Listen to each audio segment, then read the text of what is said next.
नमस्कार, कंज्यूमर अड्डा में आपका स्वागत है। आपके साथ मैं हूं विपिन भट्ट और आज हम बात कर रहे हैं मोबाइल एडिक्शन की, क्योंकि ये बचपन को खराब कर रहा है। राम मनोहर लोहिया हॉस्पिटल लखनऊ से एक रिपोर्ट प्रकाशित हुई है जो कहती है, बेसिकली एक सर्वे है जो कि 5 साल से छोटे बच्चों पर किया गया है और पाया गया है कि करीब 99% बच्चों में मोबाइल की गहरी लत है, जिसका उनकी आने वाले जीवन पर बड़ा प्रभाव पड़ेगा। इतना ही नहीं, ये रिपोर्ट ये भी बताती है कि माता पिता भी इस लत का शिकार है। तो हम इसी पर आज बातचीत करेंगे, देखेंगे कैसे मोबाइल या स्क्रीन की लत बचपन को बिगाड़ रही है, खराब कर रही है। ये बहुत ही इंपॉर्टेंट है क्योंकि मोबाइल इस समय देश में हर घर में मौजूद है। बच्चे हैं जिन पर इसका बहुत ही नेगेटिव असर पड़ रहा है। तो आइए शो की शुरुआत करते हैं, बातचीत करें। उससे पहले कुछ हाइलाइट्स आपको इस रिपोर्ट के बताते हैं कि आखिर ये रिपोर्ट एग्जैक्टली क्या कहती है। तो देखिए, मोबाइल से 5 साल से कम के बच्चों को लत लग चुकी है। ठीक है, ये इस रिपोर्ट में आया है। कितने बच्चों को ये लत है? जब सर्वे किया गया तो 98.7, यानी समझ लीजिए 99% बच्चों को मोबाइल या गैजेट्स की या स्क्रीन की लत लग गई है। 1 घंटे से ज़्यादा मोबाइल पर बिताते हैं और ये वो बच्चे हैं जिनकी उम्र 5 साल से कम है। टीवी, मोबाइल मिलाकर औसत करीब 5 घंटे हो जाते हैं और 60% बच्चे सोने से पहले भी फ़ोन पर अपना वक्त बिता रहे हैं, फ़ोन देख रहे हैं, जो डॉक्टर्स मना करते हैं। अब देख लीजिए कि परिवार का क्या हाल है, क्योंकि इतना छोटा बच्चा खुद से तो क्या करेगा। पेरेंट्स का औसत स्क्रीन टाइम खुद 6.5 घंटे के आसपास है, यानी कि जो माता पिता करते हैं वो बच्चा देख रहा है। स्क्रीन टाइम कंट्रोल नहीं है। ये 60% परिवार का मानना है कि उनका कोई कंट्रोल नहीं है स्क्रीन टाइम पे, ना वो ध्यान देते हैं। 2 साल से पहले उन्होंने बच्चों को मोबाइल पकड़ा दिया था। ऐसे 75% पेरेंट्स हैं जो इस बात पर हामी भर रहे हैं। और खाना खिलाने के लिए, ये भी बहुत घरों में देखा जाता है कि बच्चे को खाना अगर वो नहीं खा रहा है तो हाथ में मोबाइल दे दो, या कुछ उससे काम कराना है हाथ में मोबाइल दे दो, या सिर्फ उसे इंगेज रखना है हाथ में मोबाइल दे दो या टीवी चालू कर दो। 65% लोगों ने कहा है कि हाँ, वो ऐसा करते हैं। तो अब इसमें किसको दोषी माना जाए ये एक अलग बात है, लेकिन अब इस रिसर्च पर थोड़ी और बातचीत हम करते हैं। हमारे साथ जो आज मेहमान हैं उनसे आपका परिचय करा देते हैं। कार्यक्रम में शामिल हो रहे हैं All India Institute of Medical Sciences के professor psychiatry doctor Nand Kumar, Ram Manohar Lohia Institute of Medical Science की professor paediatrics doctor Neha Thakur और Ram Manohar Lohia Institute of Medical Sciences Lucknow के professor community medicine doctor Arvind Kumar. आपको ये भी बता दें कि डॉक्टर अरविंद कुमार और डॉक्टर नेहा ने मिलकर ही ये सर्वे किया, ये रिपोर्ट तैयार की है। तो आइए शुरुआत करते हैं। तो डॉक्टर कुमार, आप ये हमने एक मोटा तो देख लिया आपका रिपोर्ट जो कहता है, क्या वजह मानते हैं आप इसको? क्या ये पेरेंट्स की गलती है? क्या ये पूरे सिस्टम जिस तरीके से इवॉल्व हो गया उसकी गलती है? आखिर दिक्कत कहां पर है?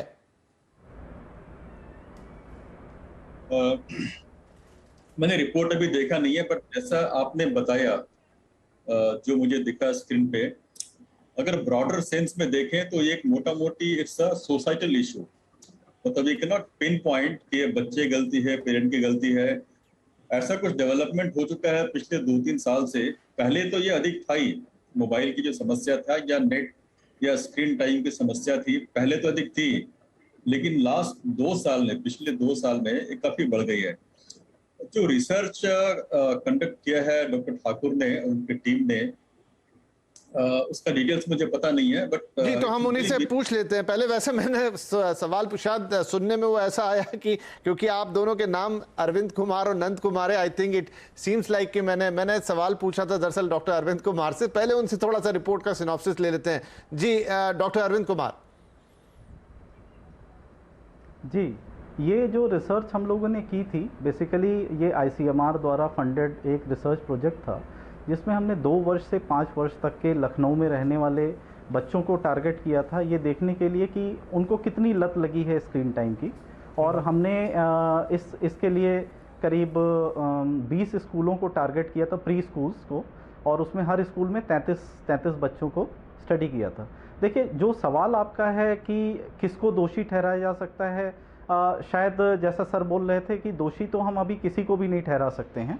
मोबाइल क्रांति देश में क्या दुनिया में एक नई क्रांति है, और जिस प्रकार से ये तेज़ी से हिंदुस्तान में बढ़ी है, मेरे ख्याल से जो बच्चों के माँ बाप हैं, माता पिता हैं, उन्हें खुद ही अभी इसके दूरगामी दुष्परिणाम या उसका क्या उपयोग हो सकता है, वो चीज़ें उतनी क्लियर नहीं हैं, उतनी साफ नहीं हैं। तो ये कहना कि माता पिता दोषी हैं या बच्चे दोषी हैं, ये शायद इस स्थिति में सही नहीं होगा। अभी जो अमेरिका वगैरह में भी रिसर्च हुई है वो भी अभी इसके दूरगामी परिणाम करने के लिए अभी वो रिसर्च जारी है, जिसमें वो 8 साल 9 साल 10 साल बच्चों की फॉलोअप स्टडी करेंगे।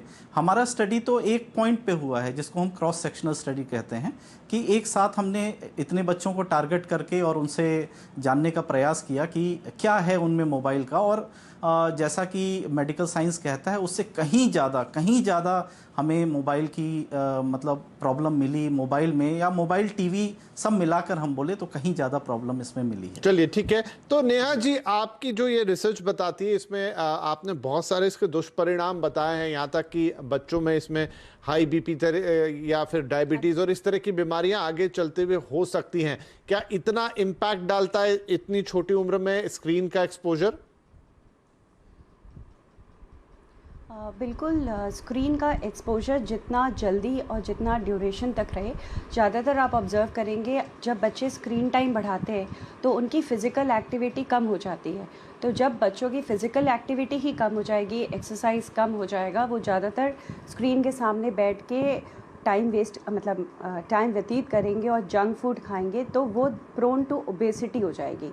इनफैक्ट जब हमने ये रिपोर्ट तैयार की थी तो हमें ये भी एक अंदाज़ा था कि आगे जाकर इनको मेटाबॉलिक सिंड्रोम नाम की एक प्रॉब्लम्स होगी, जिसमें मोटापा, हाई बीपी, हाई शुगर, आगे जाके इनके चांसेस बढ़ जाते हैं। इनफैक्ट वर्ल्ड ओवर अगर आप स्टडीज़ देखें तो 2016 में अमेरिकन एकेडमी ऑफ पीडियाट्रिक्स ने इस बात को पहचाना कि जितना ज़्यादा स्क्रीन टाइम बच्चों में हो रहा है, आगे जाके एक सेकंड कम्युनिकेबल डिजीज़ का एपिडेमिक, नॉन कम्युनिकेबल डिजीज़ का एपिडेमिक होगा, जिसमें हाइपरटेंशन, डायबिटीज़ आगे जाके होगा इन बच्चों को। इसीलिए उन लोगों ने गाइडलाइंस बनाया और उस गाइडलाइंस के हिसाब से 2 साल से नीचे के बच्चों को बिल्कुल स्क्रीन टाइम नहीं होना चाहिए, और 2 से 5 साल के बीच में सिर्फ लेस दैन 1 घंटे से कम। इनफैक्ट 5 साल के ऊपर बच्चों को भी उन्होंने कहा कि स्क्रीन टाइम 2 घंटे से कम होना चाहिए। और जब मैं यहाँ स्क्रीन टाइम की बात कर रही हूँ तो आमतौर पे लोग स्क्रीन टाइम को सिर्फ मोबाइल टाइम समझते हैं। स्क्रीन टाइम मतलब आपने जो टाइम मोबाइल पे या किसी भी गैजेट जिस पे डिजिटल हाँ, हम उसमें टीवी भी इंक्लूड करेंगे। बिल्कुल, मोबाइल तो अभी आए हैं लेकिन टीवी काफी समय से हमारे बीच में है, काफ़ी समय से। एग्जैक्टली, तो ये सब कुछ मिलाकर बस 1 घंटा, उससे ज़्यादा नहीं होना चाहिए 2 से 5 साल। उसका प्राइम एम ये है कि अगर बच्चे गैजेट्स के सामने ज़्यादा टाइम व्यतीत करेंगे तो फिज़िकल एक्टिविटी कर्टेल होगी, और फिज़िकल एक्टिविटी कर्टेल होगी तो आगे जाके ओबेसिटी, हाइपरटेंशन। ठीक है, तो ये तो इसका एक पॉइंट हुआ कि आपने कहा कि क्योंकि वो फिजिकली एक्टिव नहीं रहेंगे, वो स्क्रीन के आगे बैठे रहेंगे। डॉक्टर नंद कुमार, क्या जो बच्चा, क्योंकि 5 साल तक का बच्चा एक छोटा बच्चा है, उसका मस्तिष्क भी अभी डेवलप हो रहा है और बाकी डेवलपमेंट तो उसके अंदर हो रहे हैं, लेकिन अगर हम उसकी सिर्फ मानसिक स्थिति की बात करें तो एक तो ये हो गया कि फिजिकल डेवलपमेंट जो डॉक्टर साहब कह रही हैं कि वो एक जगह बैठा रहेगा, लेकिन क्या उसके मानसिक विकास में भी ये स्क्रीन, ये चाहे वो मोबाइल हो या कोई और हो, वो बाधा बनेगा? बिल्कुल, आप बच्चों को देखें तो जब भी आप बच्चों को देखते हैं तो उनका अटेंशन का स्पैन बहुत कम होता है, उनका फोकस होता है, अटेंशन होता है, बहुत कम देर के लिए होता है। और जब भी हम स्क्रीन पे होते हैं या हम कार्टून देखते हैं, स्क्रीन पे होते हैं, या कोई डिजिटल काम करते हैं या हम सर्फिंग करते हैं, तो वो अटेंशन स्पैन जो बच्चों का पहले से कम है वो और भी कम हो जाता है। जब भी अटेंशन कम होता है तब सारी समस्या एक तरह से उसकी शुरुआत हो जाती है, जैसे कि खाना नहीं खाना, नींद ठीक से नहीं आना, इरिटेशन होना, टॉलरेंस कम होना, और बहुत सारी चीजें इससे रिलेटेड है अटेंशन से। दूसरा, ब्रेन में अलग अलग एक तरह का, आप समझे मोटा मोटी भाषा में एक नेटवर्क होता है। तो ब्रेन बहुत बार, जैसे अगर बच्चा कुछ काम कर रहा है, होमवर्क कर रहा है, अगर जब भी बच्चा होमवर्क कर रहा है और फोकस नहीं है, डिजिटल ऐप पे कर रहा है, तो बहुत सारी चीजें उसको करती है डिस्ट्रैक्ट। तो जो ब्रेन का जो नेटवर्क है एक तरह से डिफॉल्ट मोड में आ जाता है। जब भी डिफॉल्ट मोड में आता है तो फोकस मोड हट जाता है। इस तरह से जो ब्रेन का डेवलपमेंट है उससे भी फर्क पड़ता है, जिससे कि बहुत सारी समस्याएं बाद में पैदा होने का एक खतरा होता है। अगर आप मुझे परमिशन दें तो जो रिसर्च की भी डॉक्टर नेहा ने बात किया, शायद 1 घंटे का किया था उन्होंने, 1 hour of the screen time, am I right? जी जी। 1 घंटे का स्क्रीन टाइम। एक्चुअली जब भी हम लोग रिसर्च करते हैं तो कुछ ना कुछ यूज करते हैं क्राइटेरिया, जैसे 1 आवर, 7 आवर्स, 5 आवर्स। तो ये जितने जो मापदंड है, ये जो पैमाना बनाया गया है, स्केल बनाया गया है, most of this scales are pre COVID scales. यदि आप अभी देखें तो पिछले 10 साल से कोविड के बाद थोड़ा और अधिक बढ़ गया है। आप देखें तो हमारा फोकस बहुत शिफ्ट हुआ है एजुकेशन में।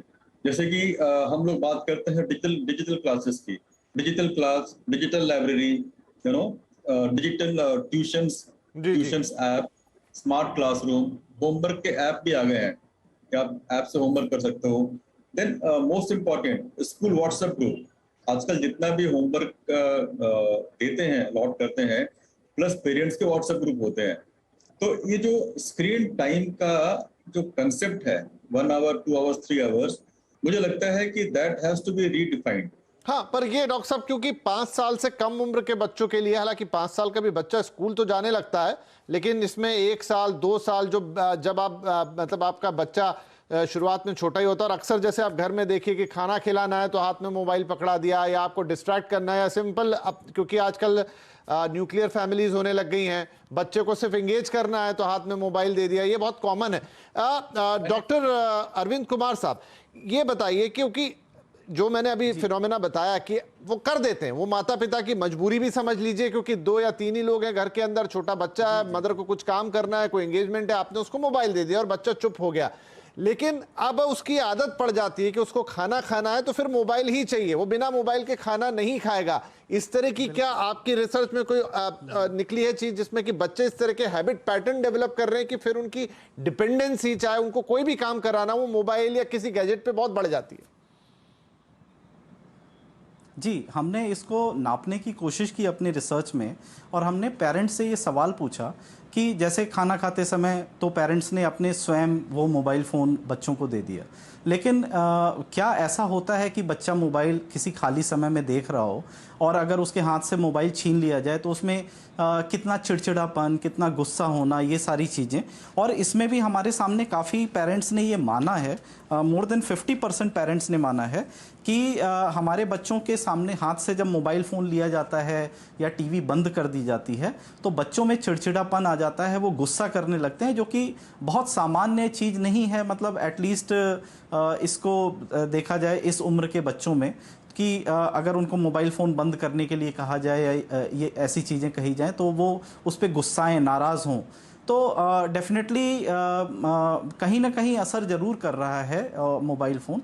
जहाँ तक इसकी बात है मानसिक स्थिति में क्या परिवर्तन आते हैं बच्चों के, और भी तो अन्य देशों में काफ़ी रिसर्च हो रहे हैं। अमेरिकन एकेडमी ऑफ पीडियाट्रिक्स ने अपनी गाइडलाइंस में भी ये बात निष्कर्ष निकाला है कि जो 2 वर्ष से 5 वर्ष के बच्चे होते हैं उनमें उन्होंने स्टडी किया, और 5 वर्ष से ऊपर के बच्चों में उन्होंने स्टडी किया कि क्या 5 वर्ष से कम के बच्चे यदि उनको शिक्षण प्रशिक्षण मोबाइल के माध्यम से अथवा टीवी के माध्यम से दिया जाए तो क्या उनमें ग्रास्पिंग कैपेसिटी ज़्यादा होती है, क्या वो ग्रहण करने की क्षमता होती है?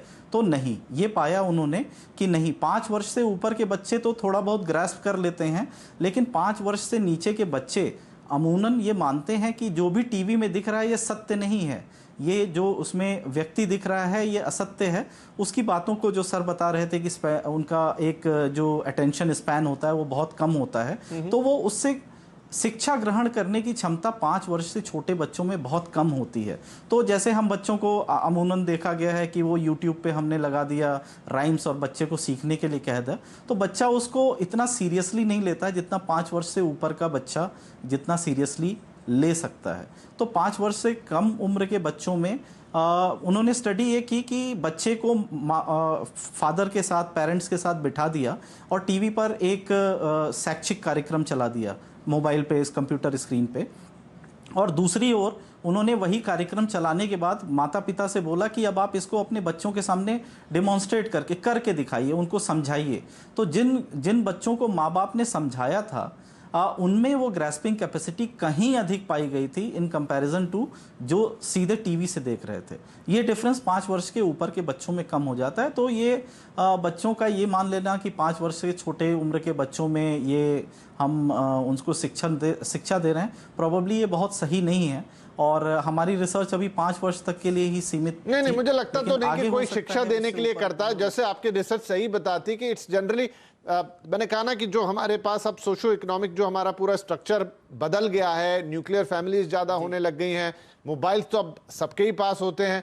और जो डॉक्टर साहब अभी नंद कुमार साहब बात कर रहे थे, क्योंकि इस समय कोविड के बाद तो पूरा इरा ही चेंज हो गया है, तो वो छोटे बच्चे, हालांकि वो 5 साल से बड़े बच्चे होंगे, उनके हाथ में मोबाइल आ गए नए सिस्टम में, तो ये पूरा थोड़ा सा कॉम्प्लेक्स हो गया है।